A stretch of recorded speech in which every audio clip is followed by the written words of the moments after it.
What's good, guys, and welcome back to the channel for another video on Marvel Contest of Champions. This video is focused on a new champion that I got to the roster, and I'm going to see whether or not I like him, whether or not that he does actually fit in with the current scheme and meta of Marvel Contest of Champions, whether his damage output is that good, whether he's good for Alliance Wars defense. What are the things that make this champion tick? We're going to discover this in this video. And if you're new to my channel, the Rich the Man channel, then please don't hesitate to hit the subscribe button, putting on post notifications so when my videos come up, like the Marvel Contest of Champions news, you get to see them first. Thank you. This particular video is focused on the character of Green Goblin, in particular my 6-star Green Goblin, and looking at, where he's placed in Alliance Wars defense, loads of other different things about this character. In essence, like, it is going to be a review, but also looking at the practicality in game, usage as an offensive champion, attacking champion, those kind of things. But to start off with, let's give you a little bit of a backstory to this guy. So right off the bat, let's explain, this is Norman Osborn's version of Green Goblin. There have actually been several others taking up the mantle as Green Goblin. His son Harry Osborn, Bart Hamilton, and Paul Urich. And there are a few others. An alternate universe, Gwen Stacy once took up the mantle. So yeah, I'm glad they stuck it to Norman Osborn, because otherwise things get a little bit more complicated. The Green Goblin story arc and this kind of origin is very scattered, with lots of people pointing towards the story being about the serum. As soon as he takes the serum, he becomes more powerful. But in other cases, it's then looking at the aspect of him going insane, and that's what builds this kind of character. In some cases, the serum causes him to go insane. In other cases, he's aware of his power, but his initial type of strong leadership, as well as being about money, power, it's all about creating this crazy individual. And if I could briefly touch on the Spider-Man films, in the first type of Spider-Man arcs, the Tobey Maguire series with William Dafoe, he plays the character fantastically as Norman Osborn, especially having that clash of insanity and kind of looking into mirrors and having this kind of talk with himself. It just really does show the whole kind of character of Green Goblin there on the screen for me.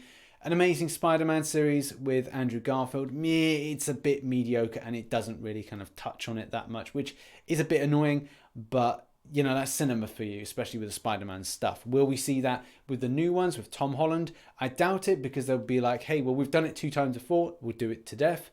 But back to the comic book side of things. So, do you want to know something wacky? Well, whilst Peter Parker was with Gwen Stacy had an affair, or kind of copped off, with Norman Osborn. Yeah, Green Goblin, Norman Osborn. I'm shocked as well. I've never known this before, but it was interesting reading this, especially because they had twins together. Yeah, so they did the dirty, had kids, and they developed superhuman powers. I know. Weird, isn't it? But in any case, back to the game. Let's talk about the champion abilities, usage, those kind of things. Most of the time, you'll see Green Goblin placed on node 52. And why is that? Node 52 has 2 things about it. Number 1 being that it's got recovery. If you know the character of Green Goblin, you'll know that he recovers quite a lot of health, especially with taking a lot of damage. That's the first thing that's good about this node.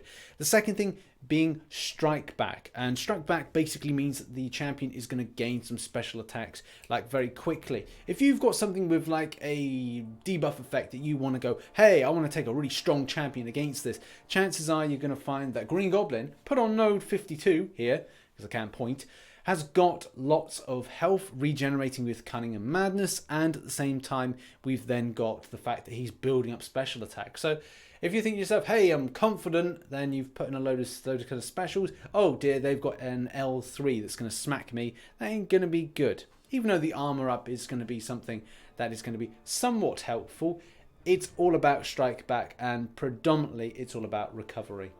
Not necessarily if you are going up against this champion in an Alliance Wars defense format, unless that you left yourself completely exposed to getting hit by an L3, which again, I don't really think that's a good idea, or allow yourself to get hit by an L2 and an L1. So don't get hit by the special attacks and you'll be fine. From an attacking point of view, yeah, you can put a load of debuffs, unless what you're going up against is very interactive around debuff effects. If they've got something like masochism or something that is going to be quite annoying and you've put a load of debuffs effects, that could be positive to the enemy. But if you're talking from a questing point of view, yeah, of value, and could be a really decent champion for that awakening purpose, but I wouldn't recommend awakening it. There's so many other techs out there that would be better for you to have rather than Green Goblin. So it looks like so far the only value for Green Goblin is in an Alliance Wars defense format. While Madness and Cunning, they work out in a certain way that they're either positive for the champion for regeneration or recovery, or they're positive against damage output. It does work out in both ways, and if you face off against this champion in Alliance Wars, then you'll know how that really works. You're like, oh god, he's gaining a lot of health. What's that all about? Oh, that's right, if I keep hitting the champion, that ain't good. So then you're on about playing in a more cautious format, so don't hit quite so much, and it should be fine.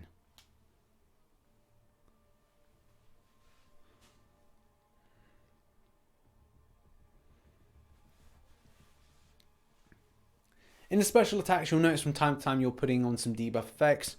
I personally like using the L2 just for the purpose of putting on Incinerate and Poison, and some of the footage I'll be playing for this particular champion that I did against Winter Soldier does show that. Unfortunately, in comparison with other champions, that damage isn't really there, especially for a 6-star. Now, I have the 5-star version, I've got the 3-star version. I don't think I've got the 4-star version, but the fact is, yeah, other champions, even at 4-star, are able to take down Winter Soldier in less amount of hits. And I'm not saying that there should be a fair comparison there, but when you look at the fact the 6-star should be able to hit stronger, hit out harder at a very low level, that would be a thing. It's not a thing. I did a preparation for a Venom video, and Venom was some of the synergies I used from that when creating a team around Green Goblin, but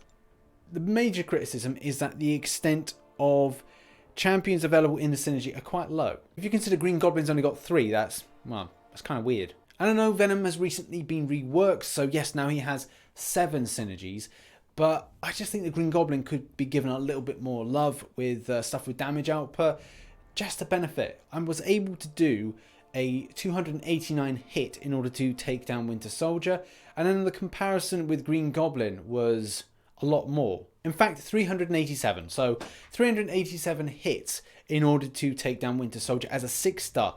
Man, compared off to this particular 4-star, yeah, that's kind of weird. Didn't expect that, but hey, you know, an awakened ability, would it be better? Maybe. Don't know, don't have him awakened, so can't really test that out. So what are my final thoughts on Green Goblin? Yes, number 1, he is a rank 1 of 5 6-star for me, so 125. And what are my final thoughts on Green Goblin? Well, at the moment he's a rank 1 6-star. Is he particularly good? Not amazing for an attack. Defensively, yeah, he's alright.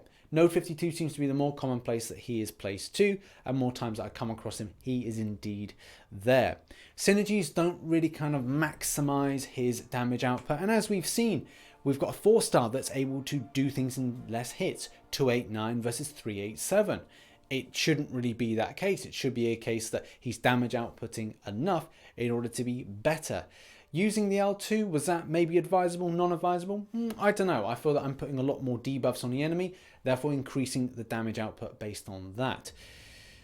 There are improvements that does come out by the synergy where you have like integration with Madness and Cunning, but it's not enough to make me go, yes, this is a champion that I will use for an attacking, offensive, questing, unless I'm absolutely forced to based on certain champion requirements. But I'd use Sentinel over this because I enjoy Sentinel a little bit more than I would with Green Goblin. Either way, what are your thoughts on this champion? Let me know in the comments section below. Is it a champion for you?